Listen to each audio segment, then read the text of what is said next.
You're tuning into Black and White Sports on YouTube. The no-holds-barred truth on sports. The main event starts now. Well, guys, we knew that somebody at ESPN would actually comment on Phil Jackson making comments that he has not watched the NBA in 3 years. Now, Phil Jackson stopped watching the NBA roughly around the same time I stopped watching the NBA. Now, in 2020, when the NBA shut down because of the virus, I remember it was actually a Mavericks game, if I'm not mistaken, when they actually canceled a game. Then we found out that the entire season had been suspended. And there was actually this viral image of Mark Cuban sitting down at the game, and he was just stunned that they shut down the game and the NBA season. But the NBA came back a few months later in the Orlando bubble.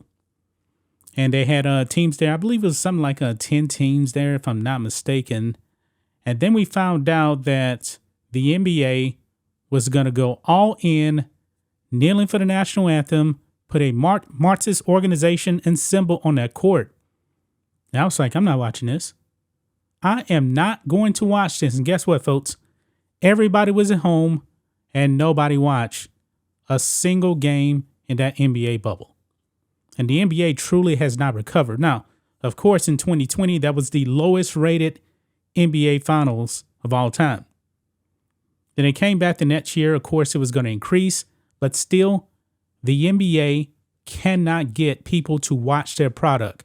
The NBA finals ratings are still trash because I guess a lot of people like me have said we will never, ever go back to the NBA. Folks, I got to tell you, it's going to take a lot for me to go back to the NBA. I refuse to watch the NBA. LeBron James is still there. Greg Popovich, Steve Kerr, Adam Silver. All these people are super duper woke.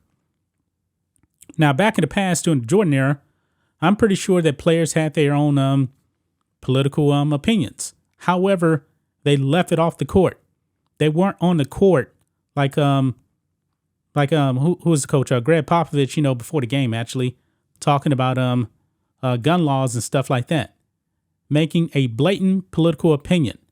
Even though the NBA still doesn't have BLM on the court anymore, they done away with that. And you know what? They're cowards actually for doing it because we know where they truly stand. Why didn't they actually put that on the court when fans were in the stands in that season? There's a reason why. Because they would have gotten crushed by the fans. What they did in that bubble turned a whole bunch of people off, including Phil Jackson. Now, of course, the Wokes have already deemed Phil Jackson, 13-time NBA champion, by the way, 2 as a player, a racist.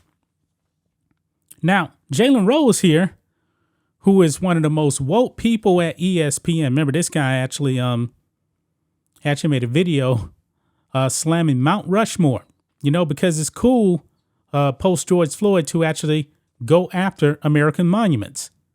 He put out a video here on Phil Jackson. You can see here my thoughts on Phil Jackson's comments. And he has implied that Phil Jackson, you guessed it, is a racist. Now, he doesn't directly say that, but you have to listen to what he says. And it's clear as day that Jalen Rose truly does feel like Phil Jackson is a racist. So with that being said, guys, let's go ahead and listen to Jalen Rose. You can't make this up. Hall of Fame coach and 11-time champion Phil Jackson claims to have stopped supporting the NBA because it became too political when it went into the bubble and was catering to certain audiences by putting slogans on the back of jerseys and Black Lives Matter on the floor. The same Phil Jackson that won championships with some of the greatest black athletes in the history of the game. Michael Jordan, Scottie Pippen, Shaquille O'Neal, Kobe Bryant, made millions on their backs and off their sweat equity. You're sitting up watching a game with your grandkids and y'all think it's funny when justice passes the ball to equal opportunity? When somebody shows you who they are, believe them. So stop watching. So you notice he said that Phil Jackson made millions off the back of black athletes and sweat equity. I mean, it's almost like Jalen Rose thinking that these players were working for free. Michael Jordan, in his last NBA season, he was by far the highest paid player. I believe it was something like $30 million a year in 1998. I mean, if you actually adjust that for inflation, I don't know the exact number, but that's got to be something like $50 million today. I mean, he's making it seem like Phil Jackson was a slave master, and the players, Kobe, Shaq, Scotty, and Michael Jordan, were slaves. No, they're not. Those guys, except Kobe, rest in peace. Those guys don't have to work another day in their life. They don't. Michael Jordan is a billionaire right now. A billionaire. He owns the Charlotte Hornets, even though he's about to sell that team. Michael Jordan is not a slave. But guys like Jalen Rose want you to believe that Phil Jackson is implying that these guys are slaves. Phil Jackson just said what we were all saying about that bubble. The NBA got way, way, way too political. This would not be happening under David Stern. David Stern was a tremendous commissioner. When the NBA went through that patch of the players that weren't playing, sitting on the sidelines looking like thugs, he said, "Oh no, we cannot have our players on the sideline looking unprofessional." And then he came out with the dress code. And that worked. That kind of cleaned up the image of the NBA. Boy, I really do miss not Adam Silver, but David Stern. Adam Silver is a weak commissioner, an extremely weak commissioner who just panders to these Marxist NBA players. I mean, make no mistake about it, guys. The NBA is a far left organization.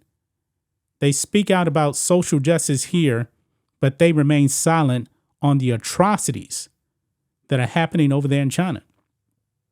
And I'm pretty sure that Jalen Rose has nothing to say about that because he actually works for the Walt Disney Company, who's also in the back pocket of China right here. Jalen Rose is not a very smart person. The NBA was in that bubble because they wanted to celebrate criminals. The Milwaukee Bucks canceled a game because of Jacob Blake. Jacob Blake was engaged in criminal activity when he was shot. We actually went live on this channel talking about that. The NBA embraces criminals. They embrace criminals. Those NBA players, not one single player ever mentioned anything about David Dorn. None of those players said anything about Sequoia Turner, who was gunned down by a BLM Marxist. They said nothing. She was an 8-year-old black girl. They said nothing. They said nothing about Cannon Hennett, who was actually killed also, a little white kid. They said nothing. They were glorifying criminals and made a blatant political move by promoting Marxism in that bubble. I'm getting very, very worked up, guys, because this guys like Jalen Rose, man, who played in the NBA, I don't ever want to watch the NBA again. I'm 3 years strong right now, and I'm good. I have not watched one single NBA game because the NBA is not about America. They have no American values. And their ratings, they're suffering for it. Phil Jackson was 1,000% right. And by the way, Jalen Rose is kind of getting roasted here in his comments right here. Let's see here. Look at this comment right here. Base Phil saying the quiet part out loud. Good. When you alienate half the country, people won't watch. What did MJ say? Republicans buy sneakers too? Maybe you should try and realize it's okay to disagree and still accept each other. The NBA forgot that a long time ago. Yeah, when David Stern retired, pretty much the NBA went downhill. They got a weak commissioner. This comment here, he did stop watching. Everything else you shared is just word salad. People want an escape from politics. It infects, and I believe he messed up here, a dry aspect of our lives and has driven us into Salus. So it would be great to get to escape from it a few hours a week by watching humans do incredible things in sports. But Jalen Rose does not care about that. Jalen Rose is a far leftist. He's going to support the woke agenda. You know? Look here. What else do they say here? I'm reading one more comment right here. I guess this is somebody actually supporting Scottie Pippen and what he said about Phil Jackson, because Scottie Pippen got triggered in 1994 when he drew up the final shot for Tony Kukoc. Scottie won the final shot, even though Phil Jackson had actually drawn up a play in 1993, actually 1996, for Steve Kerr to hit that final shot, and Michael Jordan passed the ball. Michael Jordan didn't have a problem with that. Yeah. But what do you guys think of this? What do you guys think of Jalen Rose and this dumb comment right here, this dumb video that he put up? I'm not surprised, man. Jalen Rose is one of the most woke people out there in sports. And it's only fitting that he actually works at the worldwide leader who is failing, who's about to have quite a few people let go next week. Maybe it's Jalen Rose too. We'll have to see. That's just my thoughts on this. What do you guys think of this? Black and white sports fans, let us know what you think about all this in the comments. Make sure you subscribe to the channel, and we'll catch you next time. Thanks for watching the show. Be sure to like, comment, and subscribe. Be sure to tune in next time on Black and White Sports.